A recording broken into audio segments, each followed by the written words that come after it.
नमस्कार दोस्तों, मैं रीना आपके अपने channel Reena kitchen recipe and blogs में स्वागत करती हूँ। तो कार्तिक माह है, सबसे पवित्र महीना अगर हम 12 महीनों में से मानते हैं तो कार्तिक का महीना पहला ऐसा शुभ दिन है जो कि पूरे महीने भर इसमें काफ़ी महत्व रखते हैं। इसमें हर देवी देवताओं की पूजा की जाती है, भगवान विष्णु से लेकर शिव जी से लेकर लक्ष्मी मैया से लेकर सब तक। तो आज हम जानेंगे सोमवार की व्रत कथा कार्तिक मास की।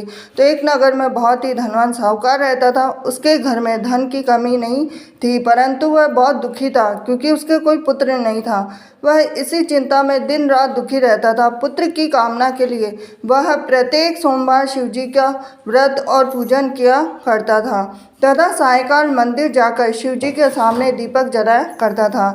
उसके इस भक्ति भाव को देखकर एक समय माता पार्वती ने शिव जी से कहा कि हे नाथ, यह साहूकार आपका अनन्य भक्त है, सदैव आपका व्रत और पूजन बड़ी श्रद्धा से करता है, आपको इसकी मनोकामना पूर्ण करनी चाहिए। शिव जी ने कहा कि हे पार्वती, यह संसार कर्म क्षेत्र है। जैसे किसान खेत में जैसे बीज बोता है वैसे ही फसल काटता है, इसी तरह से मनुष्य संसार में जैसा कर्म करते हैं वैसा ही फल भोगते हैं। माता पार्वती ने अत्यंत आग्रह से कहा कि हे प्रभु, यह आपका अनन्य भक्त है और अगर इसको किसी प्रकार का दुख है तो उसे आपको अवश्य दूर करना चाहिए। आप तो सदैव अपने भक्तों पर दयालु होते हैं और उनके दुखों को दूर करते हैं। यदि आप ऐसा नहीं करेंगे तो मनुष्य आपका पूजन और व्रत क्यों करेंगे।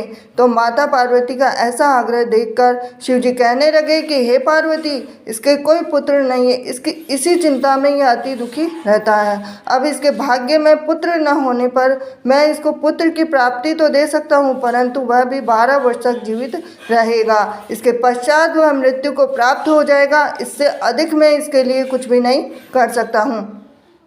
माता पार्वती और भगवान शिव का यह वार्तालाप साहूकार सुन रहा था, तो इससे साहूकार को न तो प्रसन्नता हुई और न ही दुख हुआ। वह पूर्व के समय शिव जी का व्रत और पूजन करने लगा। अब कुछ समय के बाद में साहूकार की स्त्री गर्भवती हुई।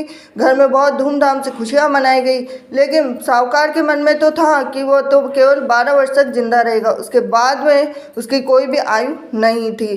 तो अब जब बालक 11 वर्ष का हो गया तो बालक की माता ने पिता से उसके विवाह करने की बात कही।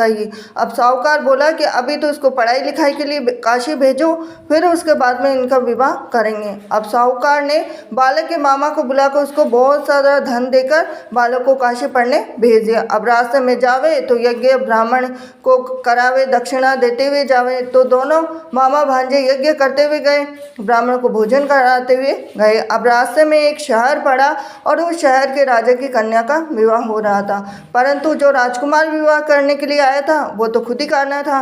अब राजकुमार को देख राजकुमारी और उसके माता पिता विवाह में किसी भी प्रकार के अड़चन पैदा ना कर दे, इस वजह से उन्होंने उस सुंदर मनभावन लड़के को देखा तो उनके मन में विचार आया कि क्यों ना इस लड़के को वर के रूप में ढूंढ लिया जाए। तो ऐसे मन में विचार करके राजकुमार के पिता ने उस लड़के और उसके मामा से बात कर ली। अब दोनों राजी हो गए।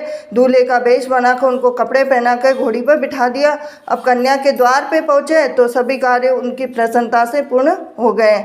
अब राजकुमार के पिता ने सोचा कि यदि विवाह का कार्य भी उसी लड़की से करा दिया जाए तो क्यों बुराई है, इसमें कोई बुराई नहीं है।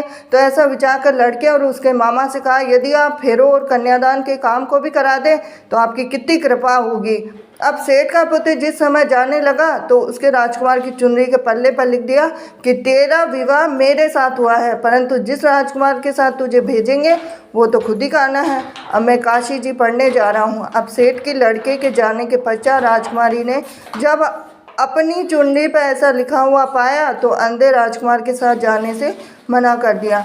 अब उसने अपने माता पिता को सारी बात बता दी और कहा कि यह मेरा पति नहीं है, मेरा विवाह इसके साथ नहीं हुआ, मेरा विवाह तो जिसके साथ हुआ जो काशी जी पढ़ने गया है।